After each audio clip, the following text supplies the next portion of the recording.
दिल्लीतील जंतर मंतर येथे सुरू असलेल्या विद्यार्थी आंदोलनाला पाठिंबा देत नाशिकमध्ये काँग्रेसच्या वतीने जिल्हाधिकारी कार्यालयासमोर आंदोलन करण्यात आले।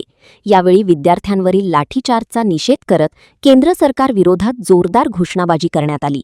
तसेच केंद्रीय गृहमंत्री अमित शहा आणि केंद्रीय शिक्षण मंत्र्यांनी नैतिक जबाबदारी स्वीकारून राजीनामा द्यावा अशी मागणी आंदोलनकर्त्यांनी केली। काँग्रेस कार्यकर्त्यांनी विद्यार्थ्यांवरील लाठीचार्जचा निषेध करत जिल्हाधिकारी कार्यालयासमोर निदर्शने केली। आंदोलनादरम्यान केंद्र सरकार विरोधात घोषणाबाजी करण्यात आली। विद्यार्थ्यांशी संवाद साधण्याऐवजी त्यांच्यावर बलप्रयोग करण्यात आल्याचा आरोप करत या घटनेची चौकशी करण्याची मागणी करण्यात आली। तसेच नीट पेपर फुटी प्रकरणाची नैतिक जबाबदारी स्वीकारून केंद्रीय शिक्षण मंत्र्यांनी राजीनामा द्यावा आणि गृहमंत्री अमित शहा यांनीही आपल्या पदाचा राजीनामा द्यावा अशी मागणी आंदोलनकर्त्यांनी केली।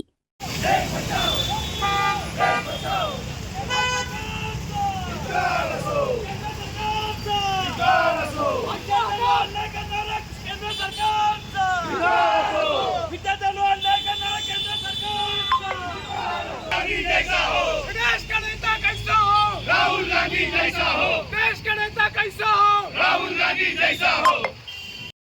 जय या पद्धतीने केंद्र सरकार विद्यार्थ्यांवर लाठीचार्ज करत आहे।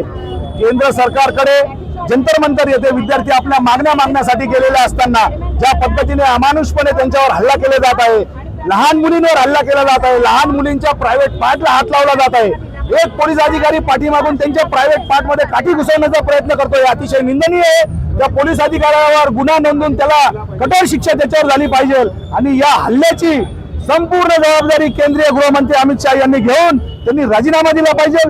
विद्यार्थ्यांच्या प्रश्नाच्या संदर्भामध्ये, नीट पेपर फुटीच्या संदर्भामध्ये संपूर्ण जबाबदारी केंद्रीय शिक्षण मंत्री धर्मेंद्र प्रधान यांनी स्वीकारून धर्मेंद्र प्रधान यांनी सुद्धा राजीनामा दिला पाहिजे। या मागण्यांकडे दुर्लक्ष करत असताना ज्या पद्धतीने लोकसभेचे विरोधी पक्षनेते राहुलजी गांधी हे पंतप्रधानांच्या निवासस्थानी आंदोलन करण्यासाठी गेले, त्यावेळेस राहुल गांधींशी सुद्धा यांनी गुंडमावळ्यांसारखी वागणूक केली, लोकशाही ही दाबून टाकण्याचा प्रयत्न केला, लोकशाहीची गळेचेपी करण्याचा प्रयत्न हे सरकार करत आहे। या सरकारला सत्तेतून खाली खेचण्यासाठी आता जनतेने पुढे आले पाहिजे आणि केंद्रीय गृहमंत्री अमित शहा आणि केंद्रीय शिक्षण मंत्री धर्मेंद्र प्रधान यांनी त्वरित राजीनामा द्यावा अशी आम्ही मागणी करतो।